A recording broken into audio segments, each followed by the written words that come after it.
So you really like Soken's music as soon as the I'm all-male literally, chorus started kicking in, and you're like, oh, is this the Soken that I've heard so much about? Gene, you are Is in this my the head. power of I'm looking Soken? at that video right now. Yeah, there you go. That icon boss battle starts between fucking Phoenix and Ifrit, and the choir starts going, and it's like, oh shit, oh, this is different. Like, yes, it's an epic theme with the traditional use of the word epic, but if we're gonna get this power for the next 50 hours, let's fucking go. Like, Yeah, yeah, yeah. that Yeah, was a real yeah. nice, and because yeah, in the way that like it's just, yeah, getting a taste for something awesome at that early on in is like, that's a nice promise for what's gonna come. I believe I get it now. This is the man who is composing on his hospital bed. Like, fucking yeah, you've So- talked Yeah, about it. the idea, because I had cancer, right? And so the idea that like you are doing anything while like undergoing chemo is like heroic, you know? So the fact that he wrote this fucking music while he was doing chemo is just like I can't even imagine that. He But it's wrote like, To the Edge on his quote unquote deathbed. And well, he thought it was his deathbed. And it's like, that is the best track in a game with over 1,000 pieces of music in it. It's unbelievable. That's crazy, man. And I like, too, the idea that it's like, we grew up, where like Uematsu was the name that you just heard, and there would be these other names, and obviously like Michiru Yamane, and Shogi Meguro, Matsuda, right? Matsuda, yeah, like you kind of just you, and it's like whatever the game is, you can trust that your ears are gonna be in for a fucking blast with it. I don't think I've ever played anything that he composed, but I don't know for sure. You played FF14. No, is it just 14? It's 99% 14. Technically, the new Theater Rhythm game, and Mario Hoops 3v3.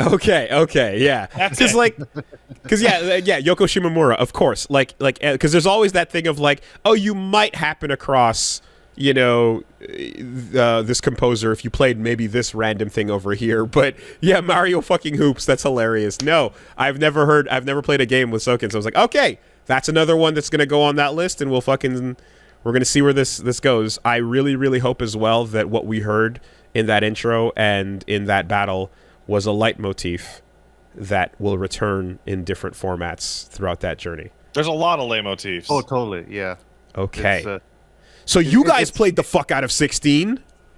Go! We're looking at the group chat right here. I got Woolie at the top, who played the demo content. I'm down here, where I'm about 35, 40%. And then we got Gene up here, who has beaten the game for real. Gene, twice. twice now. I'm on Final Fantasy mode right now, the hard mode. Which, like, before we get off the music, I have to. There was an interview in which Yoshi P was talking about how Soken's instructions for a lot of the music was a lot more specific than usual. Usually, he would get, for 14, he'd be like, "Yeah, do whatever for this." But they had a lot of like, "Oh, I want this type of tone. Like, I want a lot of it to sound like classical music." But every now and then, Soken would show up and do stuff what was wildly not what was asked for. And last week I got to one of those boss fights in which it is a synth dance track for a boss fight. Pure dubstep. Yeah, Pure and dubstep. and it is Okay. not what I expected for this boss. And I have been going back to it on YouTube to listen to it over and over and Me over. too. When you say pure dubstep, you are not scaring me away. My eyebrow is no. raised and I am listening. It's good. Like, it is Okay. so good. It is so good. The musical presentation. Actually, no. Gene, back me up on this. The presentation in this game is so above and beyond absolutely everything. These are the most expensive boss fights I have ever seen. Okay. Now, just so that we also have a frame of reference here, right? my comparison point is as somebody who's played perhaps 30 or less % of the Final Fantasy series. Yeah. I've played perhaps 4 or so of them. For you guys, it's pretty much all of them, right? I've touched all of them at some point. Pretty much, yeah. Right, and Except then for 11 for me. Yeah, that's it. Oh Right, yeah, I never played 11 either. Yeah. and the most important one being 14 as the creative business unit predecessor project, as well as everything else that is being cross promoted, including, I believe, what's the deal that we can currently get?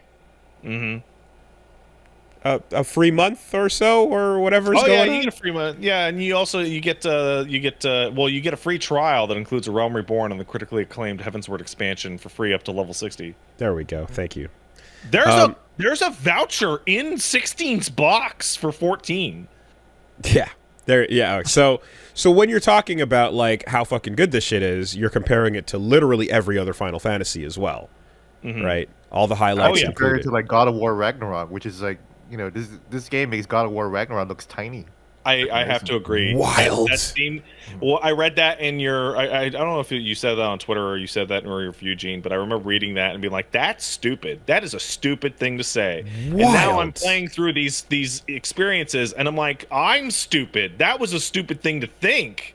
Because it's big. Okay.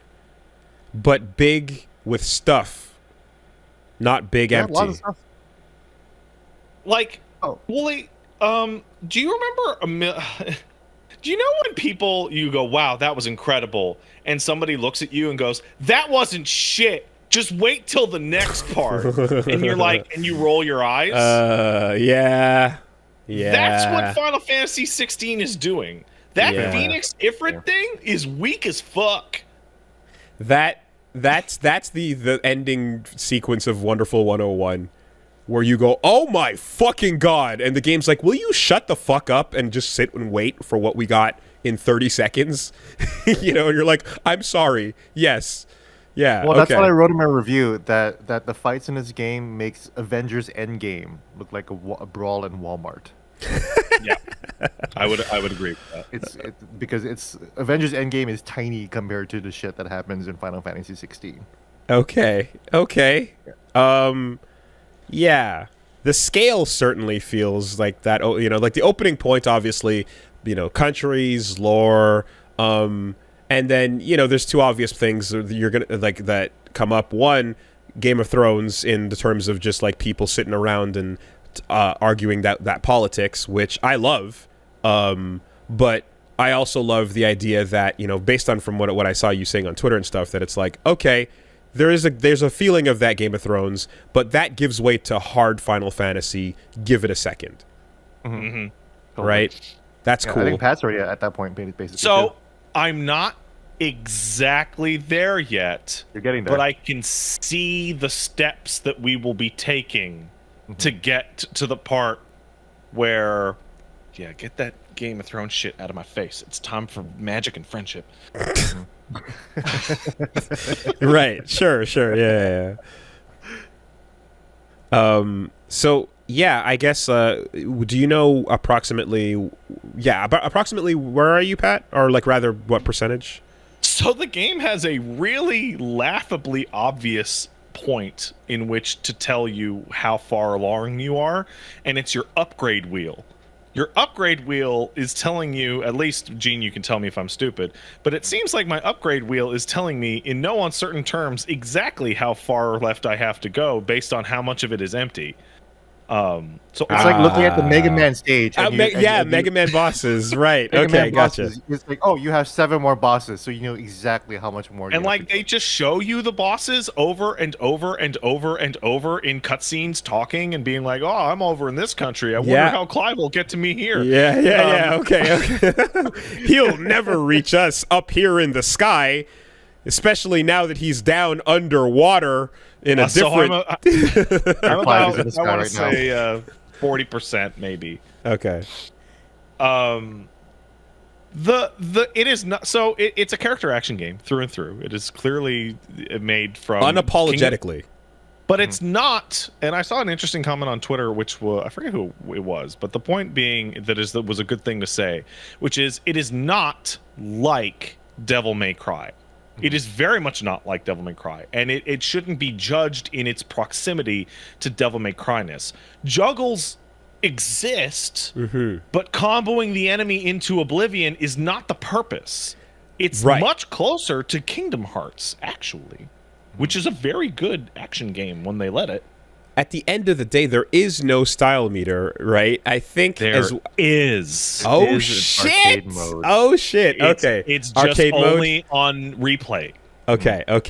Because I think that the fact that the game is called Final Fantasy, right, and like with a number and not any kind of other like suffix, makes me automatically go, your goals are to make a Final Fantasy game, and anything that's less that is what you should be like considering, but don't judge it on a DMC game. Exactly. Like, no, I feel, because I'm like, I would judge it on a Final Fantasy, you know? When FF7R got more action oriented, it's like, okay, but the parts that were still there that were ATB were what I was looking at it to like preserve. And then everything else is just how to fucking flare on top of that system and make the combat feel good, you know? And here I can see that it's like they went way harder than I expected, but what I expected was it's still gonna have you needing to do some... I expected some kind of like micromanaging of your systems and such, and not just timing and moves and launchers and so on, you know? So, yeah, it makes sense to not judge it that way. Well, yeah, you're going to have to take the abilities you want, and then you're going to have to read the tooltips, then you're going to have to assign them to your hotbar, then you're going to have to hold down the right trigger and hit them based on their cooldowns while you're doing your regular rotation and avoiding AoEs on the ground, and therefore you can tell this was made by the fucking FF14 team. It's basically Final Fantasy 14, but instead of like the auto regular attack, you're just actually attacking with square. And then like the rest are just obviously managing cooldowns and like dodging lanes of attack. You know, I dodged the series of grids on the ground from Benedicta. Oh, it's hilarious. And I'm like, oh, okay, I guess that's what that is, right? Like, yeah, there it is. There's like there's a mini boss. There's mini bosses with like straight DPS checks. You know. Yeah. And with enrage timers, and you're like, Jesus, you're fighting enemies that look like I fought a griffin. There's a notorious mark that's a griffin, right? And it's like, that's the griffin I have in my fucking inventory right now for my Final Fantasy 14. It's exactly the same. It's doing the same shit it does in the level 51 dungeon. When you fight it as a boss, it has the same dive attack, it has the same tornado. I mean, like, it's also hype as fuck when it's like, yo, who's rolling in? It's a Dragoon. What's he about to do? A jump. Because that's what Dragoons fucking do, and that's what we've been doing. Not just that. Do you remember a long time ago when you were making fun of the Endwalker presentation and you were misreading character names that were going to appear in Endwalker? And you horribly butchered Estinian's name? No. Okay, well, you horribly butchered Estinian's name. Estinian is the Dragoon party member that hangs out with you in Final Fantasy XIV. They even go far as to the Dragoon boss fight in 16 is his voice actor. Oh, wow. As the Dragoon you know. Okay. Interesting. So they're laying Final it thick. Fantasy 16 is mostly every 20 minutes like, oh, this is just like Final Fantasy 14. So I will use the best example, and I will not even mention the name of the boss, but it is so hilariously just this other game, but for single player, that I fought a boss during my last session, and the boss forms in the arena, and me and 30% of my chat started yelling, "Fuck yeah, it's Pepsi Man! Pepsi Man is here!" And everyone else goes, "Why the fuck are you yelling Pepsi Man? He's not even blue. He's not. The boss was not even blue." But to those who understand why I'm calling this enemy Pepsi Man and watching me deal with Pepsi Man mechanics are like, wow, they are just picking up shit and just dragging it and dropping it into a different folder. It is that on the nose. It's more than made by the same team. It's full of the references and it's as everyone is saying, it's trying to gateway drug you across Gene, the bridge. Could you repeat your advice about plus quests? Oh yeah. Every time you see a quest marker and has a plus sign, you should do it because it'll give you a good quality of life upgrade or a new equipment or a new like feature. And I totally forgot because I only played the vanilla Final Fantasy 14. That is exactly the same UI element. Yeah, he said 16 in his tweet, but like it applies it's even like the same icon. Yeah, more okay. or less. Okay. It fit into 16's UI. It's hilarious. It's endlessly hilarious. Like I was talking with people in my chat last night. No, a couple nights ago when I was going through the second big crystal dungeon, and I got people going, "Oh yeah, this is the dungeon layout from Saint Morian's Arboretum from back in fucking Heavensward." Like it's all there. It is a remix, basically. Like there were rumors about FF11 being turned into a single player game. This kind of is FF14 turned into a single player game. So what I was wondering about, I guess, was like, yeah, like as you kind of mentioned that, it's like, are you gonna hit the point where it's not just the voice actor, it's literally a cameo reference in some like direct way of a I thing? was saying that I was gonna get so mad if I played all through Final Fantasy 16 and I didn't realize that it's actually like an offshoot or spin-off of Final Fantasy 14, and I just never realized it. You know, like, oh, this is the multiverse, and Final Fantasy 16 is one of them. I'm just like, oh. I mean, that's like that I don't Ivalice mean shit, to break right? it. I don't mean to break it to you guys, but that's a genuine possibility. There are actually 12 remaining shards in 14 that have never been seen. Okay. So you could just roll with it. But Woolie, you mentioned a cameo character. Not exactly, but you do have situations in which you have, hey, this character in Heavensward is an older adult male role model figure that's like a dad to you and a bunch of other characters and is a really cool guy and will take care of you and has a really emotional arc. Okay, here's the same actor playing an older father figure to your character who will take care of you and has a really like especially with Heavensward, because it's the writer of Heavensward that is writing this. So just copy paste it. It's good. It's fine. It's still good. So again, because I haven't gone through all of them, you know how like in FF6 the summons are like people you can talk to? They're like legitimately. Oh yeah, they're the Espers. Yeah, the Espers, exactly. Are there, and then like in 9 as well, we're talking to Rama and things like that. So there's always that idea of just like, okay, well, here are the same summons, eidolons, icons, whatever you call them in each iteration. In 14, because you're reaching into all of these different worlds, like, are they the same incarnation in all the worlds, or is it one being? No, 14 has the summons be like religious iconography, and the idea is that the summon will look like what its worshippers think it will look like. They have no basis in reality at all. Okay. So and in some cases, the same summon can be summoned multiple different times with different appearances based on who's summoning them and what they expect. Okay. So it's a lot of it is just like the belief and the religious worship it's will aspect. To power. Yeah, got it. Okay, cool. Interesting. When you talk about 16, Gene, back me up. We're working on DBZ rules. Mm-hmm. Like the summons are Super Saiyan levels that exist you inside of you. Yeah. Okay. Yeah, because when they're going Super Saiyan, they're like, oh my god, he's going primal. And it's like there's like an actual like lexicon around like, you know, powering up as an icon. You know. Mm-hmm. But I mean, so far, I mean, it's really early, but like, they talk about like things that are like almost like, oh, the Phoenix chose you as opposed to me or whatever. It's almost like, well, I don't know if you're gonna say literally that there's a point where a being called the Phoenix is talking and going, I'm fucking picking that kid. I have not encountered that. Yeah. It appears to be like an innate birth state. Okay. This kid has a tail.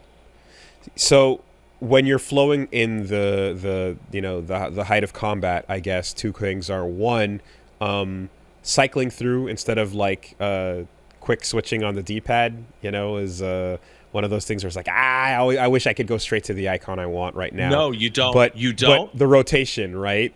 No, here's the thing. I only learned this a couple nights ago. Torgle button, right? Torgle has a sick, and Torgle has Ravage, which is the pop-up.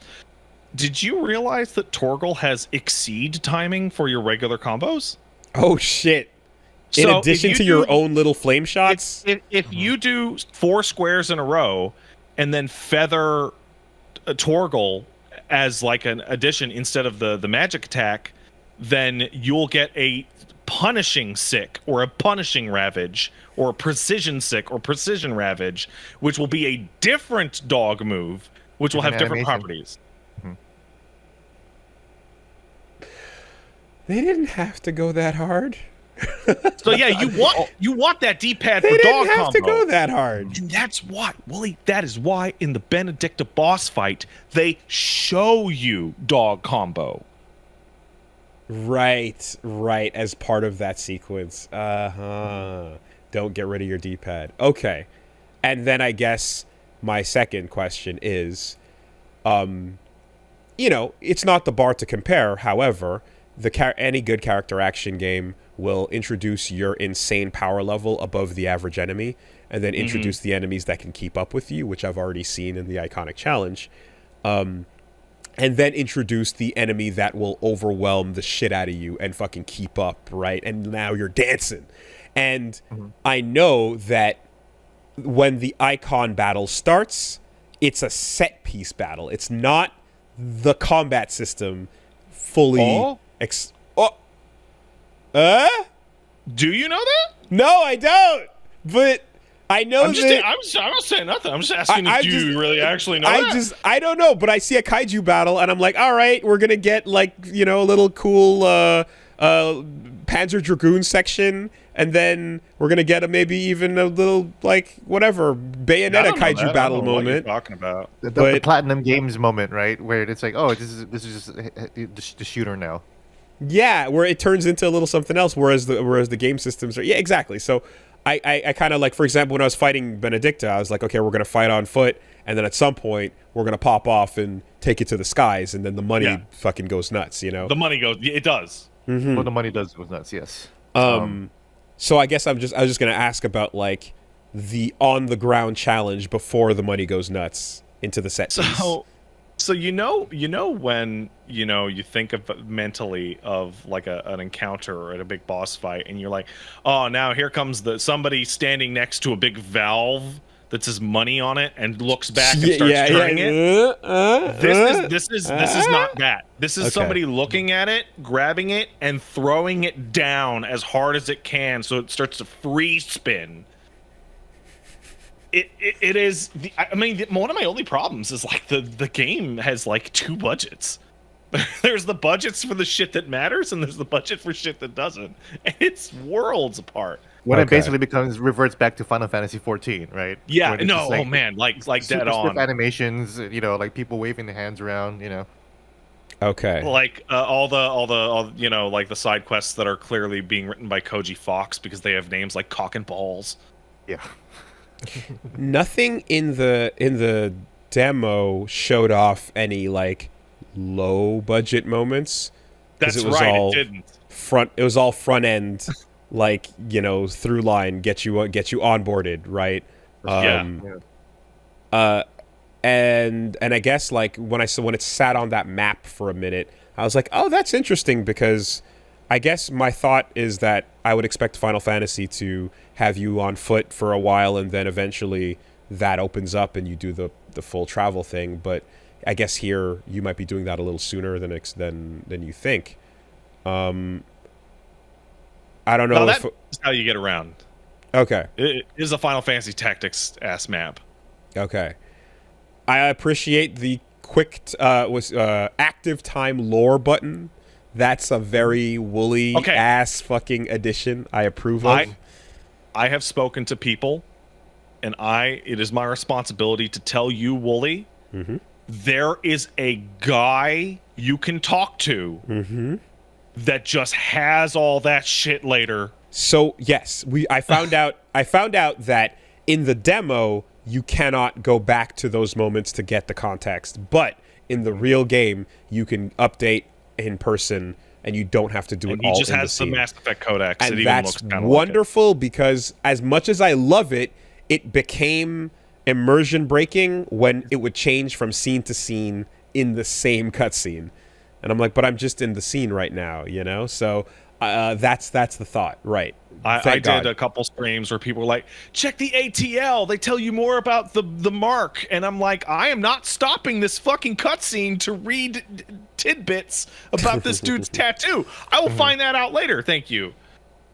The thing about active time lore is that it's a fantastic system. I fucking love it, right? This is the Final Fantasy game that needed it the least. You know? How so?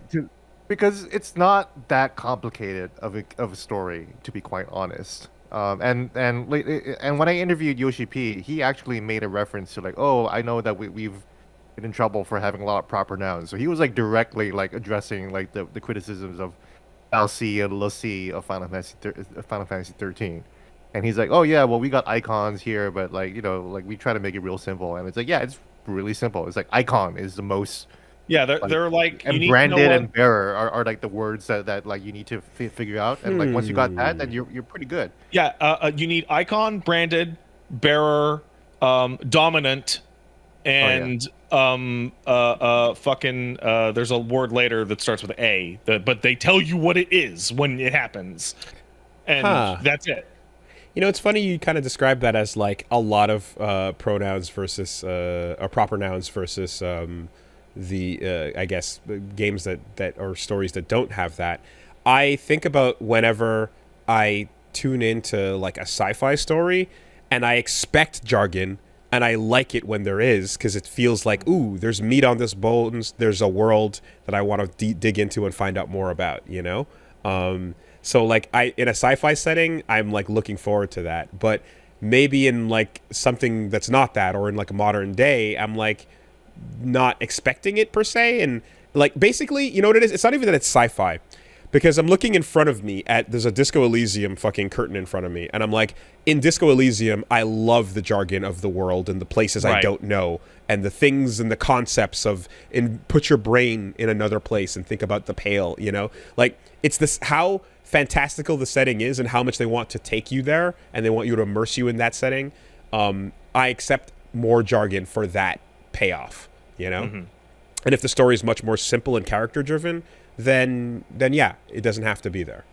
It's really fascinating because it goes way out of its way to be incredibly simple to understand, and the core metaphor of everything about summons / icons / dominance is incredibly clear. It is so blatantly obvious down to the language they use.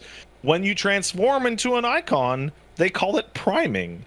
And the icons are viewed as weapons of mass destruction, aka nukes, and all the language around them supports that.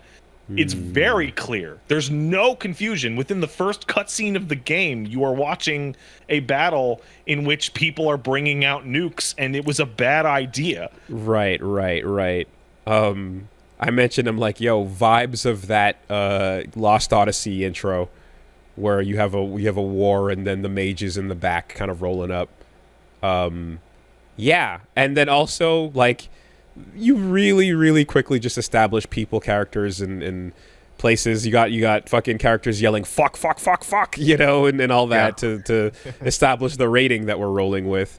And then like 2 scenes with your mom, and you're like, okay, you're like the worst person that's ever existed in the whole world. Understood. Yeah, just established, you know. And I saw someone say that they do a good job of like like there's someone in FF14 that's similar to that energy that like they've had experience or setting this kind of like how do you establish a humongous bitch, a turbo bitch in a fucking 30 seconds, intro. A long amount of practice with Stormblood's characters. There is a lady who is running the government who is the most monstrous bitch that game has ever seen. Okay. And there are the coloring is even purple on both. Like it's okay, I get it. You were practicing. Got it. We'll say about the active time war later in the game. It's good, Pat, that you're not reading it because later in the game they actually fuck up and it spoils you. It spoils you on a plot thing before it happens. So were you using it in every scene? I did not use it in every scene, no. Okay. Just as in moments of confusion, like how did you use it in the end? I used it mostly to be like, okay, what is the game saying about this character now that this happened? Basically. Okay. It's kind of interesting because sometimes they would even like tell you the mind state of the character, which is a little bit more than you need, I think. But it's fun. It's good. It's great. Yeah, I actually started to use it a lot more towards the end. And that's because I was like, am I really following the story right? Is that what's going on? And it's like, okay, that is what's going on. So. If motivations change and someone gets lost, I guess the idea is like, now that this has happened, this person is doing this or is thinking that. Basically, yeah. There's also some features later on in the game that take like absolutely exhaustive detail to make sure you know absolutely everything that's going on in every country and every location with every character. And I'm looking at it and it's a really exhaustive system. And I have to agree with Gene. It's like, but I don't need it. I understand what is happening. It's really obvious. You don't need it. Like it looks so confusing, but it's like actually pretty straightforward. This person loves that person. This person hates that person now. That's it. Like it goes all the way to like relationship chart with like the lines of like this person doesn't like this person, and it's like, yeah, I know, I know, dude. So as an outside observer as well, when I look at Final Fantasy, I think of the first like 6 games as bright and colorful Amano characters wandering through a painterly world, right? Yeah, I would say, yeah.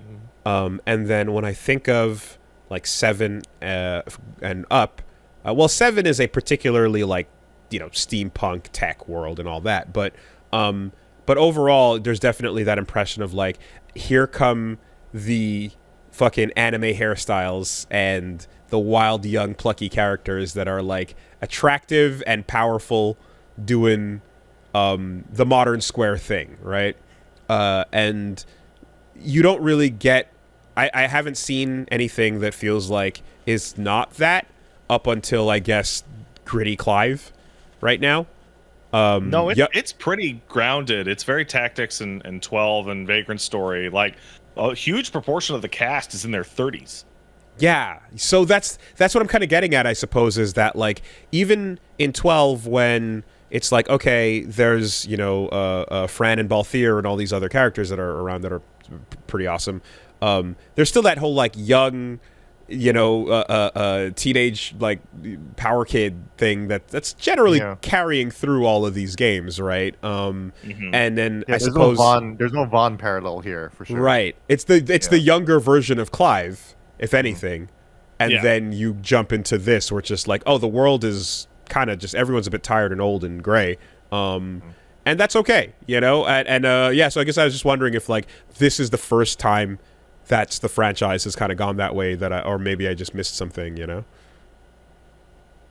No, like you're dealing with guys. I mean, you saw Sid in the iconic challenge, right? Like Sid's like in his 40s, and the dude fucks. Like you're constantly going through the game, being reminded that this is an old guy who fucks all the time.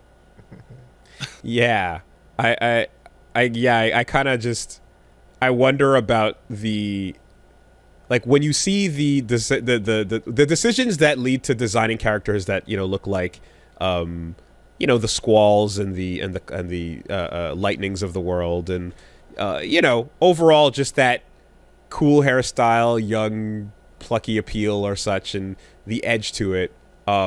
Sephiroth energy wherever you can get it. Like, it's a very bold decision, I guess, to like just go, we're not doing that. No, you saw those versions of the characters literally die. Yeah. Like, we're just not doing that at all. You're like, huh. Okay, that's cool. I'm super down. I'm just surprised that the brand is like, let's go in that direction, and that no one at like Square is going to kind of step in and go, hold on a minute, we want to market this. This grumpy old fuck can't be the face, can it? You know, like, yeah, it is. Yeah, well, I mean, they still make Clive like super hot and like the biggest chest. Like, He's got huge tits. That's gaming, true. Yeah, no, he is like a hot, damaged fucking, dude, I guess. But I suppose it's like he feels like the tired old party member that would be supporting the young hero on the coming of age, whatever, your Orin or whatever. Yeah, the coming of age journey, right? I like Clive. Clive's good. He's a good boy.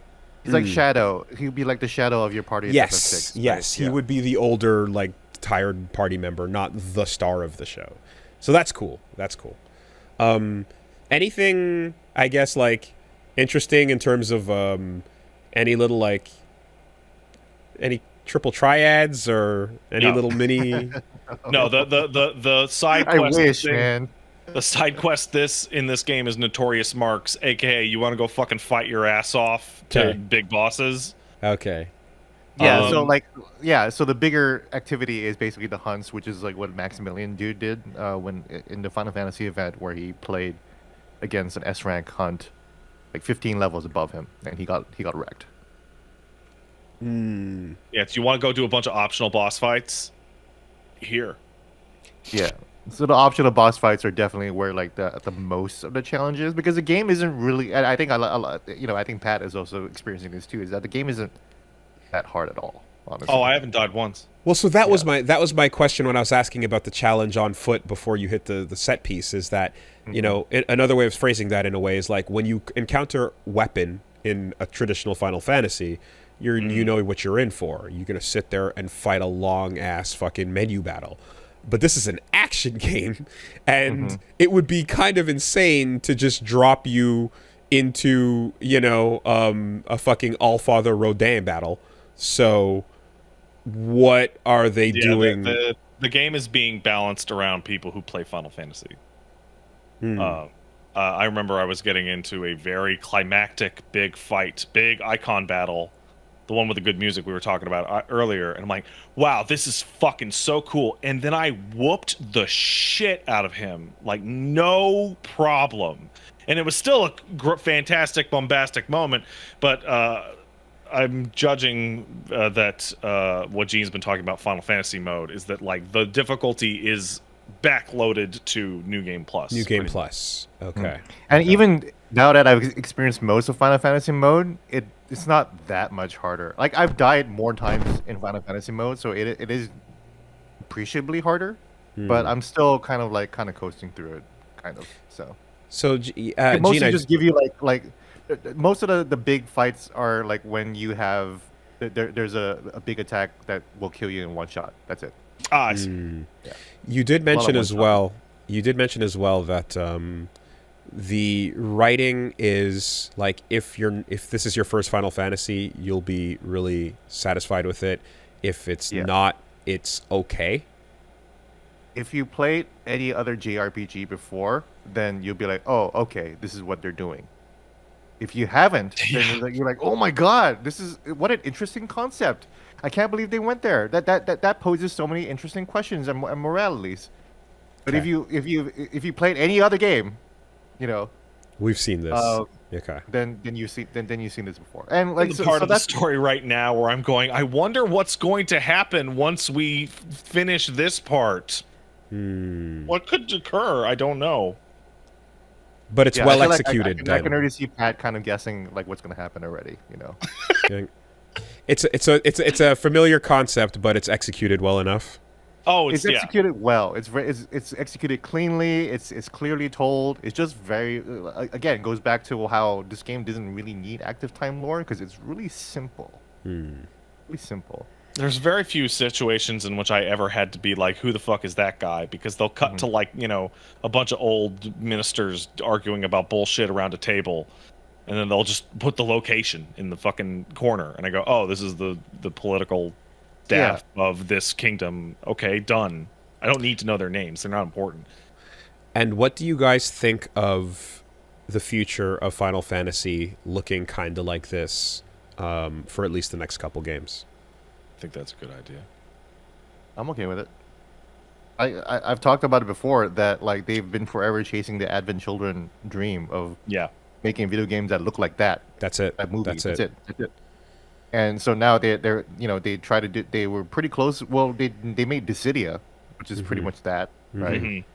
But then they haven't made a story-based Final Fantasy game, and 7 Remake and 16 are two different solutions to the same issue that they're trying to address, or the same desire that they want.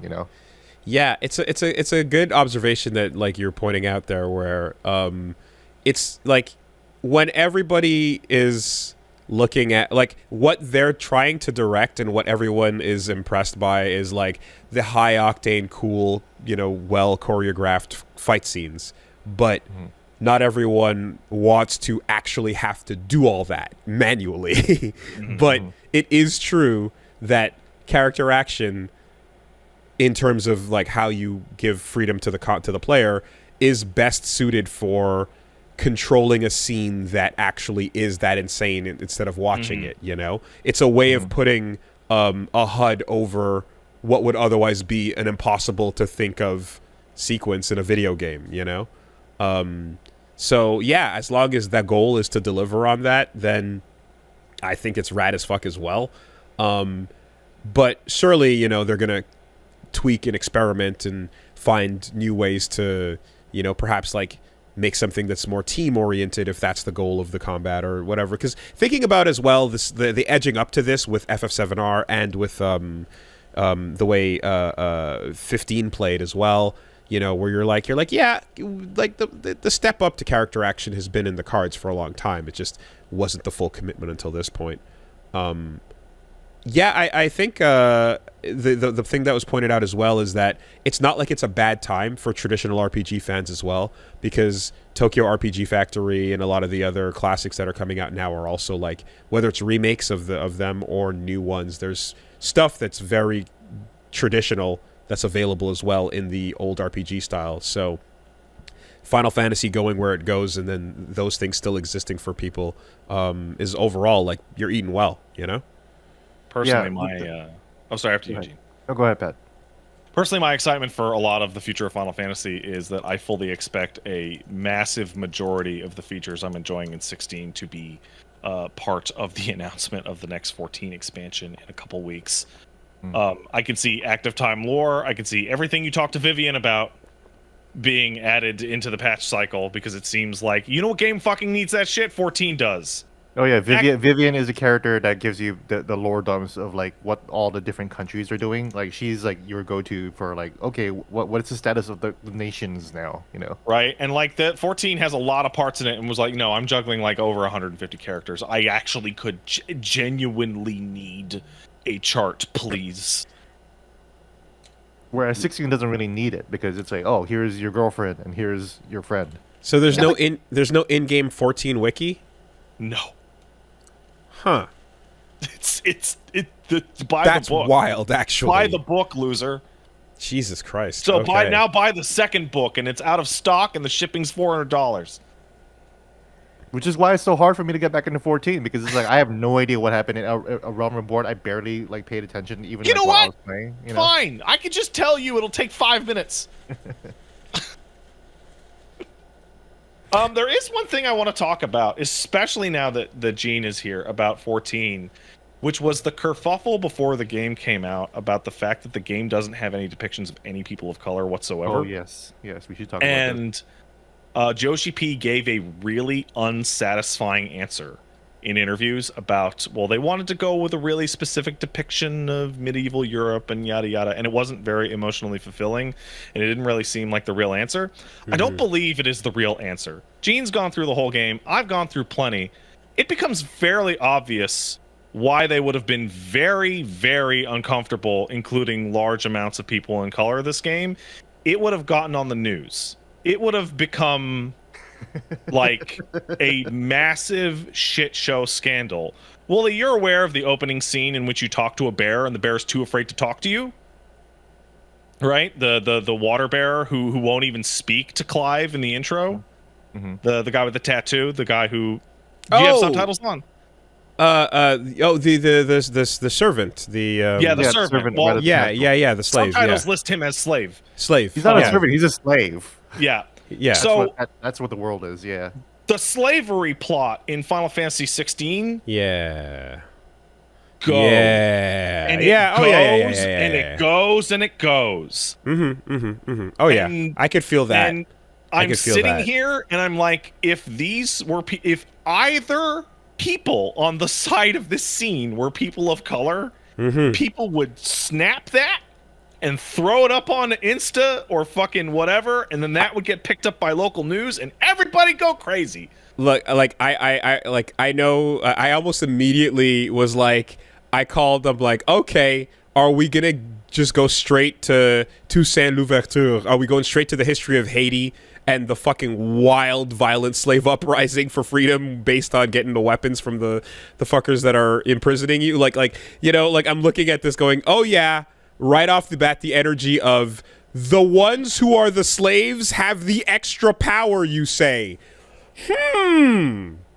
Well now, right? Because there's always two types of settings. There's the setting where the ones with the extra power say that we're greater than you and we're going to oppress you, those who have no power, and we can live in Magneto world. Or the other way around, you guys are scary, we're afraid of your power, so let's suppress it. And then you go the other way, and like obviously the moment they go, wait, what if I didn't do that? And yeah, like I feel it. That's my issue with the story. And Pat, you're far enough where we can just talk about this freely, and it's just whatever. But it's like I guess I don't understand why nobody else before Clive decided, or Sid, whatever, decided to do the uprising. I guess because you're the ones who control fire, and so I'm not saying that like obviously. I don't want to be like Kanye West and be like, why didn't they just say free themselves? You know, I'm not doing that. You know. So the game from what I can pick up, freedom was a choice, Clive. Freedom was a choice. Freedom was a choice. Yeah. The game tries to. There's a lot of good things about Annabelle. There's the game really. I love Annabelle. The game tries to put the pieces in place to be like, why haven't there's been an uprising? Every single person that you run into that is a bearer is a downtrodden fucking husk that is being worked to exhaustion/death and can barely feed themselves. They point out in the story that Rosaria, the country that Clive is from, is the only country in the world that sees bearers as anything other than like subhuman non-animals. Right? And Clive is the only person you see in his whole country treat those people like anything less than trash because Clive is a good boy. Yeah. Well, I guess the thing is always just like, then turn on the good old RE5 slider and do a population fucking pigment randomizer and just drop that filter on the NPCs and get what you get. You know, I don't know. Yeah. I do think there's also a lore reason later on that it's all just white people. But it also makes the all white people thing makes it interesting because it's like you're talking about the people sitting around the table. It's like I can't fucking tell any of these people apart. You know, like they all just look like regular white people to me. You know, there's a second part to that. I'm looking at the random. So you're describing like the non-named white characters, like all the politicians and all the random characters. I fucking bet you anything, I recognize a lot of those character face archetypes from the 14 character Oh, creator. Jesus Totally, Christ. totally, yeah. Okay. There's a Wooly. This is, you might want to even go back and look at one of your clips. There is a guy in the very first table scene where, you know, Benedicta and Hugo and all those people are all arguing about the war. The first guy that stands up has a big beard on his face. Dude, that is a 14 character preset. Oh boy. The guy that okay. Hugo tells to sit Yeah, down. the guy. Yeah, the Hugo big guy. tells to sit down. Yeah, yeah, That yeah. guy's beard. That is like Midlander face 4. Okay. Yeah. I think those characters are being built by template. I mean, ultimately, just don't Elden Ring me and tell me that, you know, look, the setting where we live is just one where it happens to be this way, and, you know, they just don't exist, but you know what does? People made of literal rock. Like, Yeah. okay, you know, so... I think they just didn't want to do an interview in which they said out loud, "We are scared of people being mad at us if we show horribly violent slavery depictions of people of color." Right. Like right. I can there, it just goes and like, man, I played like the last 2 sessions were just non-stop nightmare shit, and I'm just like, man, I don't think they did not want to have to deal with that. They would have. Because there's a definite part in the beginning of the game, near the beginning of the game, where it's like, this is the racism part. This is the part where you learn all about the racism. This is where Clive learns that racism is wrong. Yes, and slavery is wrong, and then so that's why, like, when you enter the world, like the music is like a droning, like, E minor, like, I'm like, what the fuck is going on here? Like, is the world about to end? Like, What's happening is what's going racism, on? Gene. And then you realize, oh, it's the racism all around me that's establishing this. It's mood. like racism is the audio equivalent of like the yellow Mexico filter. Yeah, Sure, basically. sure. Soken is hitting the theme of racism right now. and Yes, going- Yeah, he's, theme of racism, he's yeah. The made theme of themes love of and then the theme of racism racism. before. He knows. Got it. Got it. Anyway, game's Okay. cool. All right. All right. It's got dog combos. That's a big sell. And yeah, and Yoshi- you get and, introduced to like pupper version as well, just to establish like, okay, you care. Now here's fucking Poppy, ready to jump up in the air with you and finish off your combos. I felt like there was an exceed already in the form of shooting your little flame in between your swings. It is, but you can use the dog as an ender instead of that. Fantastic. Okay. I keep thinking about what Suzuki said about how this is his masterpiece, and it's like, was he just hyping, or does he actually believe that? Because it's like, this is different from Devil May Cry 5. I don't think it's as good as Devil May Cry 5, but I It's think not it's as great. good, or it's not as complex as Devil May Cry 5, because in this game you don't have directional inputs. There are 0 directional inputs, And there's no pause And combos either. but there are no dog okay. combos in Devil May Cry 5. Okay. You know? Yeah, he's right. Yeah, but at the same time, this is certainly like the biggest platform I think that genre is going to ever get in terms of widespread audience, you know, introduction Yeah. to that shit. Definitely. So if anybody comes out of the other end of this going, that was a really cool game, but the gameplay in particular, I'd like to go further, we can fucking point them to the pipeline, you know? So Exactly. I mean, there are a lot of parts in this game where it's like, oh, this is what Bayonetta 3 would have looked like if. Oh, Platinum yeah, had it's had the money. You know? The comparison is so obvious and immediate. It's sad. okay. All right, let's So take there's a lot of comparisons, you know, like part of the reason why I'm not like super high on the story of FF16 is only because I'm comparing it to like Nier Automata. Okay. Okay. Well, yeah. And it's like, okay, I'm comparing Final Fantasy 16 to like the absolute peak, then it's like, okay, so that's where I'm coming from. you know? Okay. And what I would expect is a comparison to FF14 and by extension 15 and by extension, you know, like Yeah, it's way better than 15. Oh, Yeah. fuck yeah. Oh, my Easily. God. Night and day. Not even It's not close. even a question, you know. And I love 15, but Yeah, it's not even 15's a about question. hanging out with your bros, but guess what? I like my bros better in 16 than I did in 15, so the only thing it had going for it is already lesser than. okay.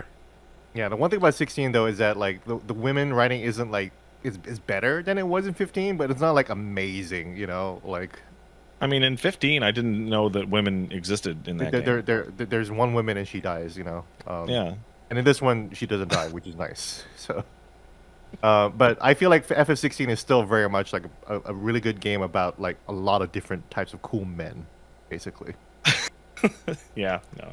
You know. Gotcha. And 15 was about that too, but 16 is just more so because these men are a lot cooler and like there's more. 15 was about a bunch of cool boys. Boys, Yes. the boys. Yeah. The boys are going on the fucking road trip. Yeah. I mean, and I feel like so far, 16. Well, to me, 16 is like a bunch of dudes going at drunkenly singing their drunken revelry songs, rah, da, da, da, and then they just get melted by fire. That's what 16 has presented me with. Another thing with the slavery thing is like everyone just talks shit to Clive and is super racist to Clive too, and it's like you are a literal walking nuclear bomb. Like, why are you just taking it? So like I keep thinking about like how Geralt, because there's obvious parallels between Geralt and Clive. You know, like they wear the swords the same. They both have the same British Batman or European Batman gravelly voice. Mm-hmm. But I feel like Geralt wouldn't have taken that shit. He would have like found a way to like embarrass the racist. Whereas Clive is like, oh yeah, I'll be your Uber Eats driver. You know. There's a moment that I dealt with a little bit ago in which Clive is accosted by some essentially clan members who are like just saying everything the game's setting supports about him. And I'm sitting here going, I just got a gameplay upgrade 30 minutes ago. And I'm looking over at my chat and I'm like, how long do you think it's going to take me to sweep these dudes into the dirt? And the answer is sub 30 seconds. It took me 28 seconds to murderize them all into goo. And Clive knows that. Like, Clive is aware of his ability to pulpify anyone in his vicinity, but he still just takes it. Interesting. And I saw that fight when you did that, and that was when I made the observation that this is basically the same thing as a Yakuza Like a Dragon game. Yeah. Where you heat action move the children, you bust their faces into the classroom, and then in the next cutscene they're like, "Oh my god, I can't believe you did that to me," you know? It's like there's that funny little video game disconnect that you have to get used to, you know? Because like the way Pat styled on these racists is like he was like nuking the backyard. There was fire and brimstone everywhere. And then the next is like, oh, you really showed us, mate. You know? Oh, dude, there's one where two random guards wanted to duel me, and I just stingered one into the air for 25 seconds, and he never hit the floor, only for the cutscene to have him take a knee and go, whoa. Oh, yeah. Oh, man, that was pretty tough. I'm surprised to hear that, because the impression I got based on the intro was that, like, as soon as we, cut past as soon as we go forward in time, that you're in a world where peace was never an option, And I kind of assume that, like, that... Clive's a good boy. Okay. Yeah. He's going to try and solve things with his gravelly, incredibly handsome Ben Starr voice, his slightly damaged giant tits, and his charm. But he didn't turn into guts. No. Yeah. Okay. No. Despite having justification to. Yeah. The most berserk this game gets is what you saw already, which is the basically the Evangelion like yeah. Cut fly me to the moon, Yeah. Hard cut.